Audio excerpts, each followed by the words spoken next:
Boa tarde, senhores. Aqui é El Bigodon de volta e vou contar um segredo para vocês. Eu passei 3 minutos falando com vocês sem saber que a câmera estava desligada. Olha que legal. Mas vamos voltar aqui, né?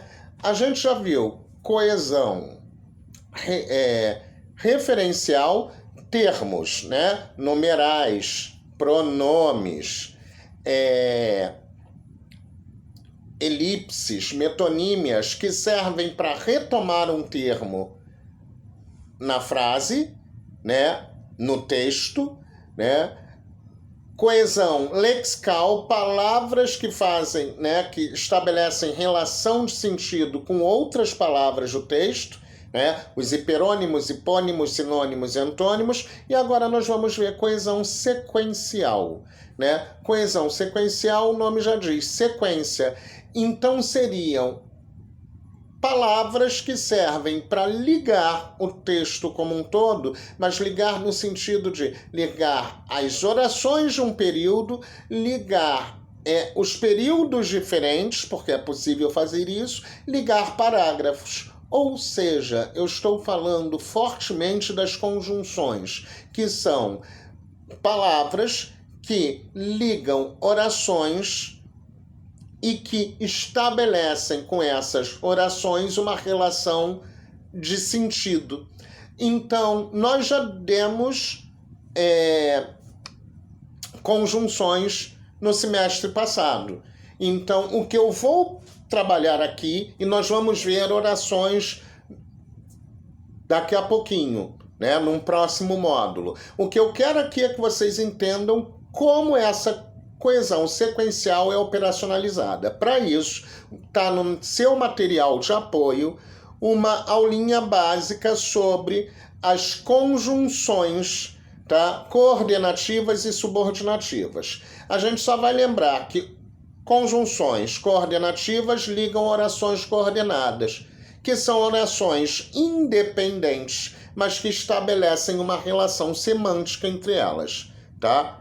Se ligam, mas são independentes. Eu entendo uma sem a outra. Agora, existem orações que são dependentes e precisam das conjunções fortemente para ligá-las e estabelecer o sentido.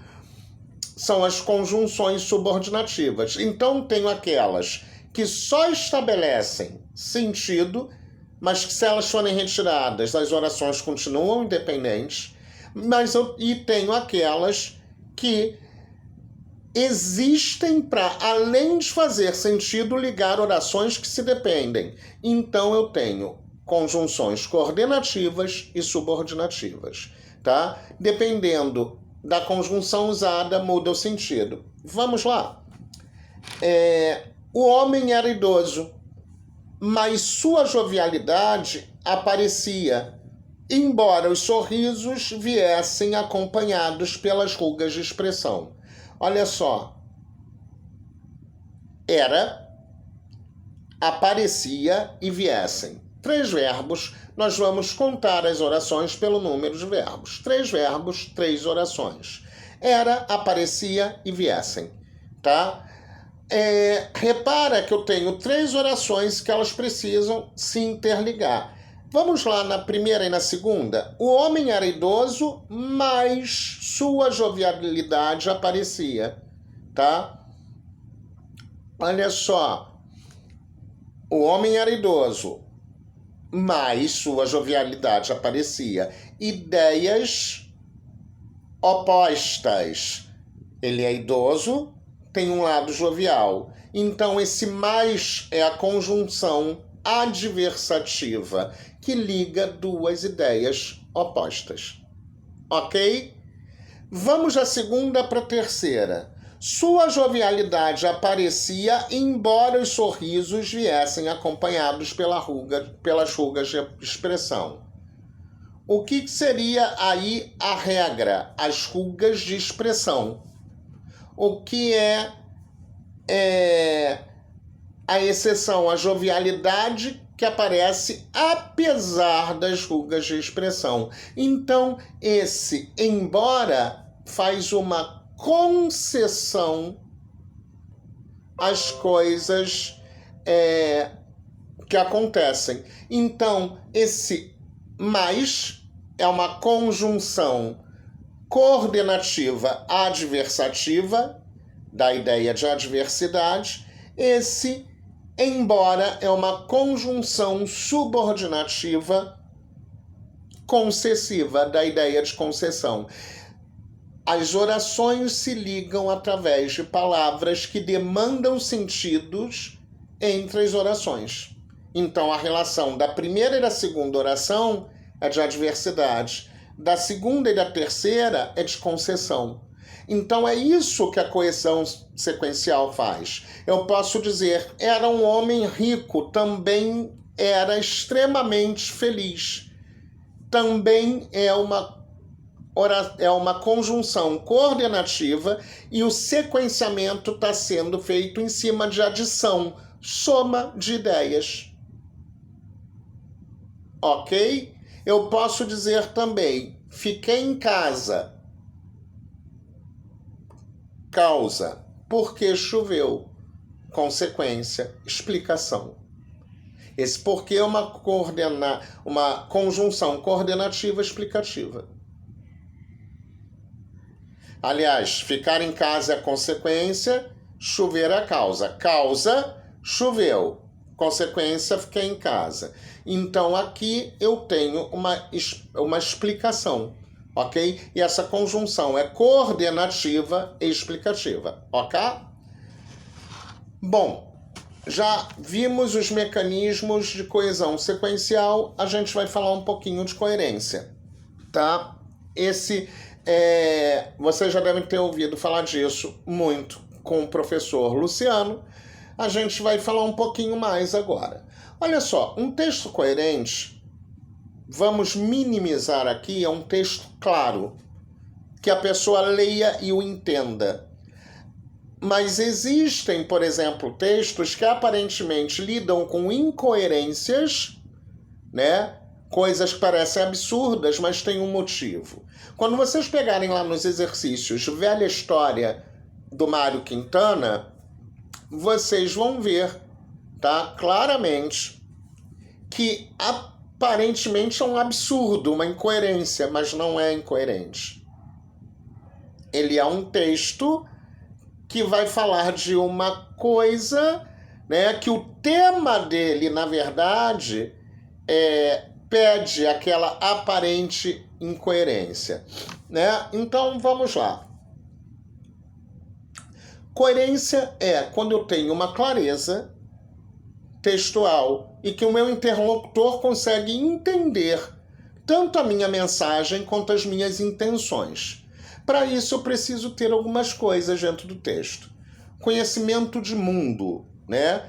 Então, é quando eu tenho tanto conhecimento histórico como conhecimento de coisas que são comuns na nossa vida. Vou dar exemplos. Se eu vou escrever sobre escravidão, eu vou ter um texto mais claro e mais coerente se eu tiver, lógico, tá?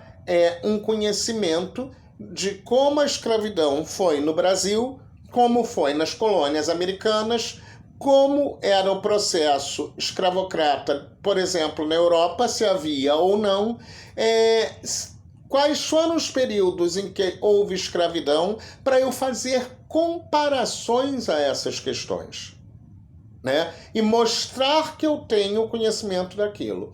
Conhecimento partilhado é quando eu tenho conhecimento feito por um grupo, né? Hábitos, costumes, cultura de uma região está dentro da ideia de conhecimento partilhado, ok? Quando eu tenho a possibilidade de intertextualidade, comunicação entre textos, então, além de eu denotar conhecimento de mundo, né, eu conheço um processo histórico, eu conheço hábitos, né, mundiais. Por exemplo, o conceito de morte é um conhecimento de mundo, né? O coronavírus, como ele é pego, ele é um conhecimento hoje de mundo, né? Os efeitos dele dentro do universo carioca já seria mais um conhecimento partilhado. E aí entra a intertextualidade também, comunicação entre textos. Se eu estou usando no meu texto textos de outras pessoas, eu denoto conhecimento, eu reforço uma ideia com clareza. Citações, né? Quando eu cito um autor, uma obra, o fragmento de alguma coisa, citações são formas de deixar meu texto mais coerente, mais claro. Quando eu uso essas citações para confrontar com o meu texto, para alinhavar a ideia do meu texto, eu estou usando de coerência. Argumentos de autoridade também reforçam a coerência do meu texto. Exemplo claro, se eu estou falando de Covid, de coronavírus, a melhor forma de eu me pautar com coerência é usar o discurso médico, porque quem conhece doenças, possíveis curas, mecanismos de profilaxia são as pessoas ligadas à área de saúde, médicos, cientistas, enfermeiros. Então, eles são o meu argumento de autoridade, que tornam o meu texto crível e tornam o meu texto claro, ok? Bom, eu acho que tem coisas que são de treinamento. Reparem que eu falei matérias que vocês estão habituados à redação. Eu só posso escrever bem se eu conheço os mecanismos da língua. Então, isso, português te fornece os mecanismos para você operacionalizar escrevendo. Então, usem esses mecanismos em prol da sua escrita também, ok? El Bigodon volta semana que vem, quem sabe careca e sem bigode, tchan, tchan, tchan, tchan, surpresa.